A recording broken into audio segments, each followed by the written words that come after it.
আচ্ছা আপু, আপনার যেকোনো প্রফেশনেই উইমেনদের জন্য ডেফিনিটলি জার্নিটা একটু কঠিন। আর সেখানে আর্কিটেকচারের মতো চ্যালেঞ্জিং প্রফেশনে আপনার স্ট্রাগলের গল্পগুলো শুনতে চাই, যেগুলো আমাদের অডিয়েন্সকে হেল্প করবে। আই থিঙ্ক ইনিশিয়ালি আমরা যখন স্টার্ট করি তখন তো অনেক ফিউ উইমেন খুবই কম ছিল। 90s শুরু করেছি। সো ওই সাইটে চ্যালেঞ্জেস ক্লায়েন্টসদের সাথে মানে they don't take you seriously. তারপরে মিস্ত্রিদের সাথে কথা বললে মানে ওরা ভাবে যে ও তো কিছু জানে না। বাট আলটিমেটলি আমার মনে হয় যদি if you're professional, if they know that you know what you're talking about, তাহলে আস্তে আস্তে কিন্তু রেজাল্টস আসে, রেসপেক্টটা চলে আসে। তো আপু, আপনি হচ্ছে সিটি আলো বা ব্র্যাক ব্যাংক এগুলোতে ইন্টেরিয়র ডিজাইনে কাজ করেছেন এবং সেখানে মেয়েদের জন্য আলাদাভাবে স্পেস ডিজাইন করেছেন। আগে যেগুলো আমরা আর্কিটেকচার একদমই দেখতাম না, যে এই যে জেন্ডার রেসপন্সিভ ডিজাইন করা, এবং আপনি কখন মনে করলেন যে এটা জরুরি এবং আপনার হাত দিয়ে যে এগুলো শুরু হলো আমাদের দেশে? আমরা অ্যাকচুয়ালি আরও সিটি আলো করার আগে আমরা একটা উইমেন স্পেস যেটা ডিজাইন করেছিলাম, দ্যাট ওয়াজ ভেরি মেমোরেবল আমাদের জন্য। ইট ওয়াজ ভুটানে, it's called renew, it was a NGO. Welcome to the Architalk, presented by RAK Ceramics. আমি স্থপতি জান্নাত জুই আপনাদের সাথে আছি। আজকে আমাদের গেস্ট হচ্ছেন প্রমিনেন্ট আর্কিটেক্ট তানিয়া করিম, যিনি pioneer of women architecture in Bangladesh. Tania আপা, ওয়েলকাম টু আওয়ার শো। ধন্যবাদ, thank you for having me. Our great pleasure. আমার প্রথম কোশ্চেন আপনার কাছে যে আপনারা যখন আর্কিটেকচার শুরু করেছেন তখন তো অত মেয়েরা আর্কিটেকচার প্রফেশনের মধ্যে ছিল না, তো আপনাকে কি ইন্সপায়ার করলো টু বি অ্যান আর্কিটেক্ট? আমার যদি বলতে হয় মানে I would say I come from a artistic family, মানে আমার বোনরা দুজনেই আর্টিস্ট। আমার মা যদিও প্রফেশনালি ট্রেন না, but she had this interest in interior design. So ও দেখতাম যে উনি নিজের মতন করে ছোট করে ঘর সাজাতো, এগুলা মানে একটা ইন্টারেস্ট ছিল। সো আই থিঙ্ক কিছুটা ওখান থেকে ইন্টারেস্ট, এবং আমিও আর্টিস্ট হতে চেয়েছিলাম, কিন্তু আমার বাবা বললো ফ্যামিলিতে আর আর্টিস্ট হবে না, অলরেডি অনেকজন হয়ে গেছে। অনেকজন হয়ে গেছে। সো দেন আই থট যে আর what other professions that combine creativity and science obviously. তারপর দেখলাম যে ইভেন দ্য স্পেসেস, যখন even you go to some spaces, কোথাও কোথাও গেলে ভাল লাগে, কোথাও কোথাও গেলে আনকমফর্টেবল লাগে, মানে so spaces and architecture, the form, they actually motivate people's lives, মানে অনেক কিছু they have an influence. So I thought যে this would be like a creativity, responsibility, science সব একসাথে। So that's what মানে একদম জেনেটিক্যালি পেয়েছেন। I don't know এখন। আচ্ছা, আরেকটা জিনিস সেটা হচ্ছে যে সাধারণত দেখা যায় আর্কিটেক্ট রিলেটেড কোর্সই করে, কিন্তু আপনি একটা ম্যানেজমেন্ট কোর্স করেছেন ইন উইমেন এন্টারপ্রেনার আইবিএ থেকে। ওইটার পেছনের গল্পটা কি? এটা আমরা যখন সেকেন্ড ইয়ার আর্কিটেকচারে ছিলাম তখন আমি দেখলাম যে there's this course offered, মানে IBA was offering this. আমি প্রথম থেকেই মানে I wanted to be an employer, I wanted to work for myself. So I thought যে আচ্ছা একটা বিজনেস স্টার্ট করতে হলে I do need to have the skills, আমার তো জানতে হবে। তো আমি ওখানে আমার ভাবলাম যে একটু ট্রাই করে দেখি কেমন এই কোর্সটা। So I join the course, এবং ওই কোর্সে I think I learned a lot. I learned about managing finance, budgeting, business, entrepreneurship. এই জিনিসগুলো কিন্তু আমাকে পরে আমাদের ফার্ম সেট আপ করতে অনেক হেল্প করেছে আমি মনে করি। রাইট, কারণ আসলে দেখা যায় যে আর্কিটেক্টরা যে শুধু ডিজাইন বেস পড়াশোনাটার মধ্যে যদি থাকে, তখন আসলে ওরা প্রফেশনে গিয়ে বা নিজের ফার্ম যখন শুরু করে তখন অনেক জটিলতার সম্মুখীন হয়, তাই না? কারণ ওইগুলার তো তার কোনো লার্নিং থাকে না, আসলে ম্যানেজমেন্ট বা ফাইন্যান্স কিভাবে অফিসটা রান করবে। তো সেখানে আপনাকে এই কোর্সটা খুব হেল্প করেছিল। আমাদের যেমন আর্কিটেকচার কোর্সে we did have professional practice, আমাদের অ্যাকাউন্টিংও ছিল, সাইকোলজিও ছিল। Right right. ওই কোর্সগুলো somehow we didn't take them seriously. Right, আমরা সিরিয়াসলি নিতাম না। রাইট, আমরা বুঝিনি যে এটা কোনোদিন আমাদের কাজে লাগবে এই জিনিসগুলা। সো ওইভাবে আমরা ওইটাকে I think it wasn't maybe tailored towards architect. Accounting মানে অ্যাকাউন্টিং এর মতন করে শেখাতো, not geared towards an architectural practice. ওইটা হলে হয়তো বা আরেকটু ইন্টারেস্টটা হতো। এক্স্যাক্টলি। তো আপু, আপনি হচ্ছে সিটি আলো বা ব্র্যাক ব্যাংক এগুলোতে ইন্টেরিয়র ডিজাইনে কাজ করেছেন এবং সেখানে মেয়েদের জন্য আলাদাভাবে স্পেস ডিজাইন করেছেন। আগে যেগুলো আমরা আর্কিটেকচার একদমই দেখতাম না, যে এই যে জেন্ডার রেসপন্সিভ ডিজাইন করা, এবং আপনি কখন মনে করলেন যে এটা জরুরি এবং আপনার হাত দিয়ে যে এগুলো শুরু হলো আমাদের দেশে? অ্যাকচুয়ালি মানে আমরা অ্যাকচুয়ালি আরও সিটি আলো করার আগে আমরা একটা উইমেন স্পেস যেটা ডিজাইন করেছিলাম, দ্যাট ওয়াজ ভেরি মেমোরেবল আমাদের জন্য। ইট ওয়াজ ভুটানে, ইটস আচ্ছা। Called renew. It was a NGO and it's for মানে ডিসঅ্যাডভান্টেজ, সোশ্যালি ডিসঅ্যাডভান্টেজ উইমেন বা ব্যাটার্ড বা ওরকম উইমেনের জন্য। It was a rehabilitation centre. তো রিনিউয়ের জিনিসটা হলো যে it's called respect, educate, nurture, empower women. So that was the Wonderful. short term. That actually inspired me a lot. যে দেখলাম যে ওখানে women actually use spaces differently. They need different type of emotional support. So ওদের যেটা দরকার, they need security. They need let's say they need comfort zones একটা লাগে। তারপরে তোমার accessibility easy লাগে, ওরকম মানে visibility, accessibility, that's for security basically. Then they need some sort of privacy also. অনেক সময় they need some their own privacy. Exactly. And then they need emotional support বা emotional backup, এমন spaces that support that, because জানেন তো women are very emotional creatures. Absolutely, and we they are. differ from men in that way, যে ওই empathy, ওই emotionটা আমাদের আছে। So and ওই স্পেসটা অ্যাকচুয়ালি ওয়াজ, আমরা ওইভাবে করেছি যে কোর্টইয়ার্ডস where women can meet and talk, then shared rooms where they can share stories. এই জিনিসগুলো আমি মনে করি is very important for a woman. So city আলোর সময়ও যেটা আমরা চেষ্টা করেছিলাম যে it should be a place যেখানে আসবে, women will come, they'll come with their friends. It won't be like a bank. It will be like a cafe. It was a cafe. like a meeting point. হ্যাঁ, meeting point. হ্যাঁ। So ওখানে ক্যাফেও ছিল। ব্যাংকের teller গুলো একদম পিছনে ছিল, মানে you don't আচ্ছা, see them. হ্যাঁ। And the As if ওইটা একটা auxiliary হ্যাঁ, part. and the relationship managers were just walking around with tabs. মানে it's not like form fill up. They were like হ্যাঁ, very হ্যাঁ। informal. So that, I think that would put a woman at ease. অনেক welcoming একটা welcoming. situation. So I think ওইটা thanks to the vision of Citibank also, ওরাই এটা encourage করেছে এবং they are the ones who actually wanted this. So I thank them for letting us do that. Right. Women centric যদি বলো, gender আরো we've done, SBK was all women. Then আচ্ছা, I'm also a board member of the BWCCI, that means the Bangladesh Women's Chamber of Commerce. Exactly. ওদের office গুলা, so হুম। ওইটা is a bit different. The colors or the vibes are different from general spaces. ওকে, তাহলে একটা জিনিস হচ্ছে যে ভুটান তো mostly মাতৃতান্ত্রিক পরিবার, ওখানে ওই জায়গাতেও কিন্তু ওরা প্রয়োজন মনে করেছে যে উইমেনদের জন্য স্পেশাল একটা অর্গানাইজেশন, এনজিও খুলি এবং যেটা আরও প্রমোট করতে পারে।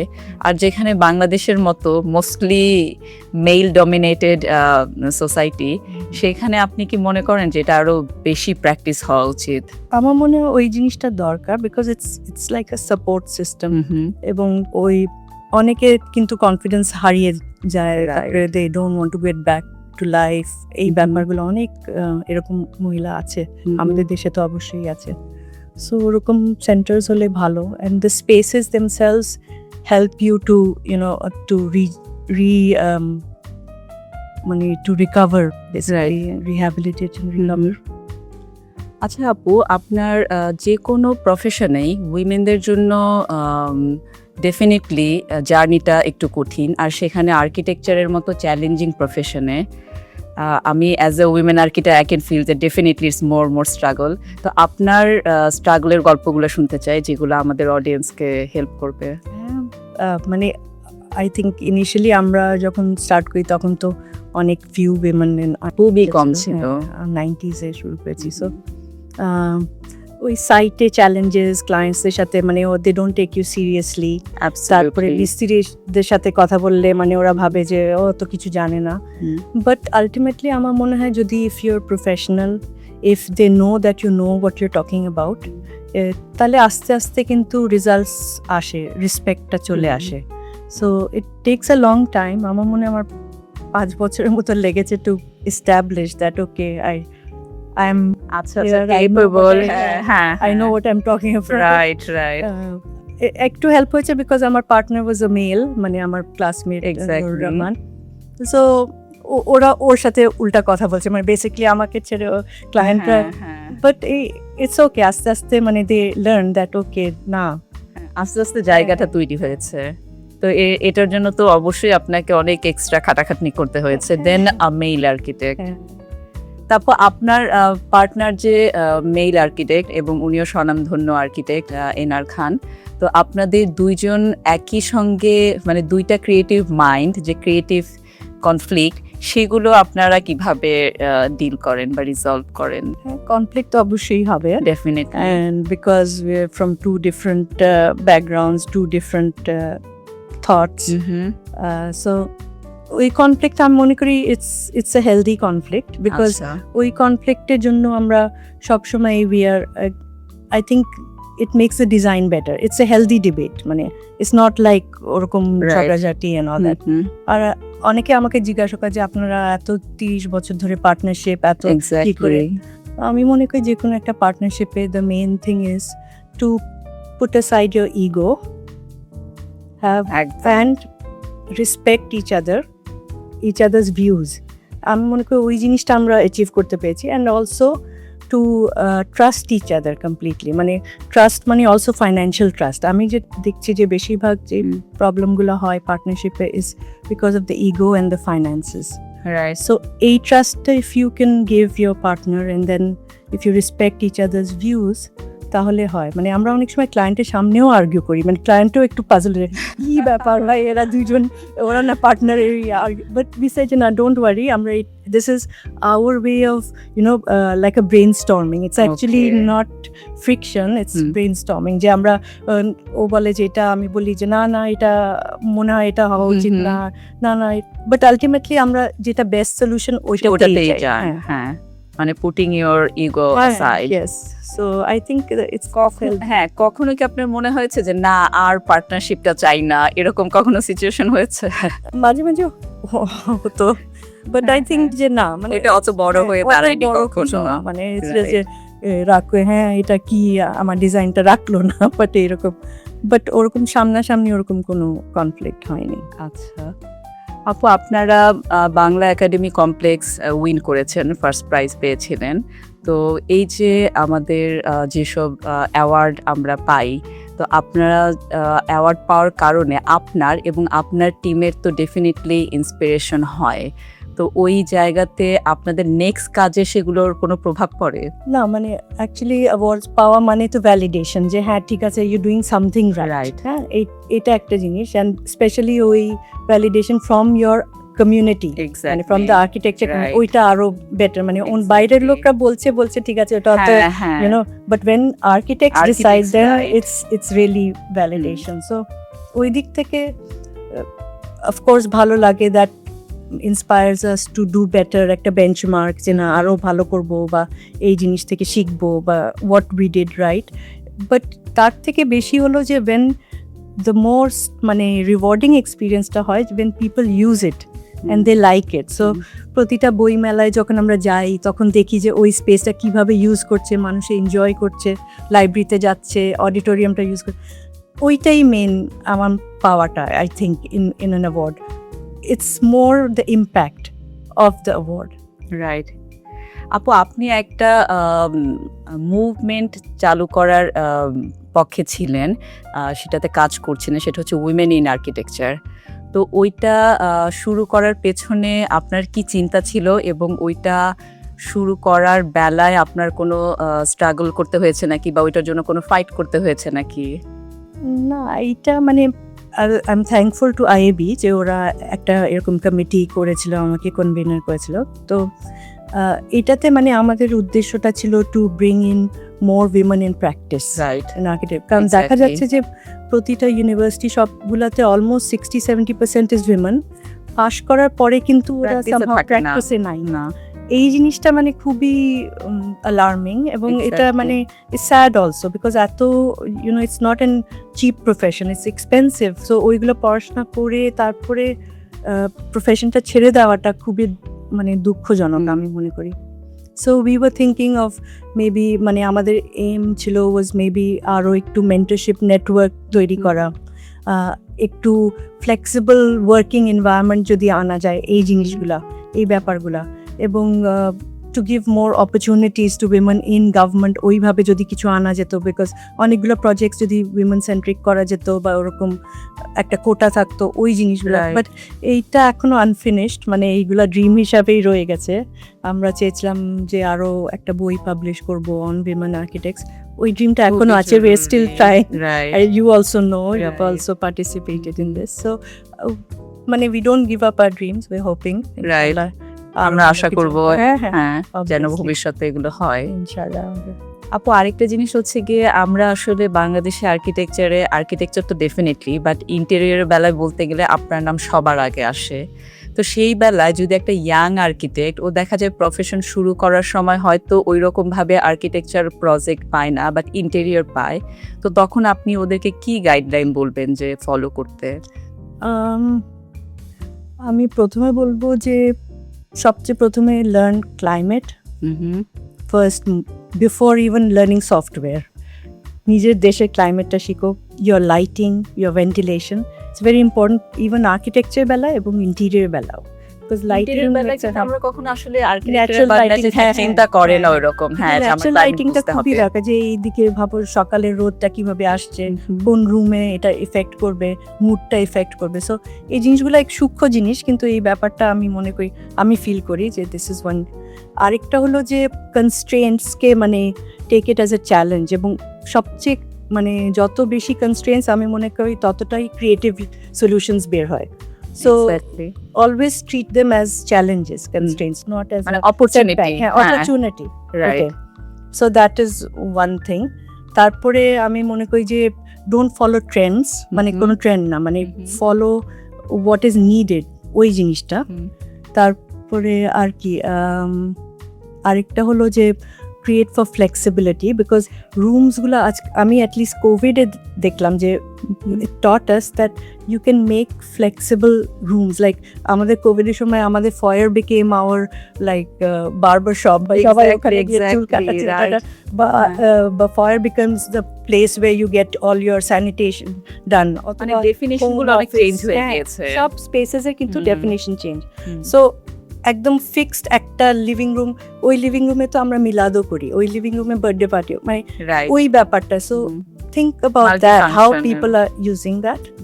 তারপরে use materials that are long lasting, এই ব্যাপারটা মানে যেটা বললাম ট্রেন্ডস না, লং লাস্টিং, তাহলে ওইটা it's more sustainable, simplicity is sustainable, be simple forms. I think আস্তে আস্তে এই জিনিসের দিকে আমরা আমাদের চলে যাওয়া উচিত, কম ওয়েস্টেজ, এই ব্যাপারটা, less dependency on mechanical cooling, যদিও হয় মানে we have লাগে, to, হ্যাঁ আমাদের কোনো কিন্তু একটা সময়ে কিছুটা মানে we have to think both ways আর কি, হুম। দুইটাই চিন্তা করতে মানে যখন অ্যাটলিস্ট শীতকাল বা বসন্তের সময়টা যখন অত হ্যাঁ। গরম থাকে না, তখন অ্যাটলিস্ট ন্যাচারাল তারপরে ভেন্টিলেশনটা চিন্তা অলসো করা। মানে লার্ন ফ্রম লোকাল নলেজ, মানে মিস্ত্রিদের থেকেও you pick up Exactly. Details, Very proportions. অনেক সময় যারা স্কিলড ওয়ার্কার ওরা কিন্তু আমাদের থেকে অনেক অনেক বেশি বেশি জানে। জানে, তো ওই ব্যাপারটা you have to listen to them, right ওই স্কিলসগুলো, ওইটা থেকে আমি অনেক শিখেছি।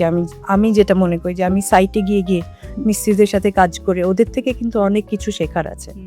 সো এই ব্যাপারটা keep your eyes, and lastly of course it's about people. So for the হ্যাঁ, you have to take into account their emotions, their feelings, their Right. needs. আচ্ছা আপু, আপনি তখন যেটা বলছিলেন আর্কিটেকচার স্কুলে সাধারণত দেখা যায় যে 60-70% ফিমেল স্টুডেন্ট থাকে, আর প্রফেশনে গিয়ে দেখা যায় যে আসলে ওরা সেভাবে কন্টিনিউ করছে না প্র্যাকটিসটা। তো আপনি কোনো একটা যারা এরকম একটা ডিফিকাল্ট সিচুয়েশনে থাকে, ধরেন মেয়েদের বিয়ে, বাচ্চা সব কিছু হওয়া, তারপরে আর্কিটেক্ট, মানে সবগুলাই তো একটা ফুল টাইম জব, তো কোনো ইয়াং আর্কিটেক্ট যদি কাজটা মনে করে আর আর্কিটেকচার কন্টিনিউ করতে চাচ্ছে না, তখন আপনি ওকে কি একটা ইন্সপিরেশনাল জিনিস বলতে পারেন যে ও আর গিভ আপ করবে না? মানে আমি তো চাই that they should start their own Practice. হ্যাঁ, মানে এটা that was my wish and Yeah. Dream. But the thing is যে আমি বলবো যে if you want to start, মানে there is no perfect time, কোনো দিনই পারফেক্ট টাইম আসবে না, স্টার্ট করে ফেলা উচিত। স্টার্ট স্মল, আমরা যেমন উই স্টার্টেড ফ্রম আমাদের অ্যাপার্টমেন্টে একটা বেডরুম থেকে স্টার্ট করেছিলাম।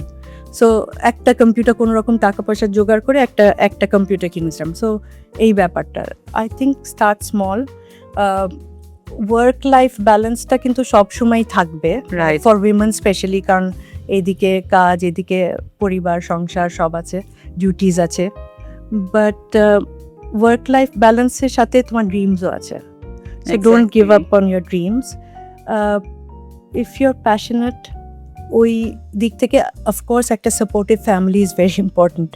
এটা আমি দেখছি, I was lucky that I had a supportive husband, supportive parents, supportive in-laws.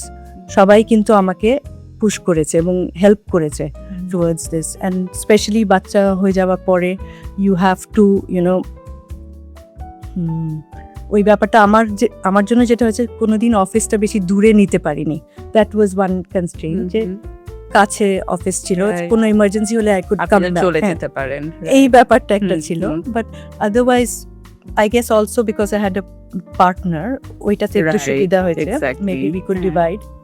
কিন্তু আমাদের ড্রিমটা থাকলে আমরা তো হ্যাঁ, ওই অনুযায়ী dreamটা কাজ তো you করতে can. থাকি। হ্যাঁ, এবং accordingly. ওইটাই, whenever you choose a partner or a life partner or work হ্যাঁ, partner, you হ্যাঁ। have to choose very wisely. Wisely, right. He has to be respectful of your dreams, মানে Exactly. support করতে হবে। Right. আর আপনি যেটা বললেন যে আসলে ওই পারফেক্ট সময়ের জন্য ওয়েট না না, করে না। যখন যতটুকু আছে হ্যাঁ, ছোট করে হলেও শুরু করে দেওয়া হ্যাঁ। উচিত। সেটাই। থ্যাংক ইউ সো মাচ আপু, আপনার কাছ থেকে আমরা অনেক গুরুত্বপূর্ণ জিনিস জানলাম, আমাদের অডিয়েন্সের জন্য হেল্পফুল হবে। আপনার জন্য একটা ছোট্ট আরেকে সিরামিক্সের পক্ষ থেকে উপহার আছে।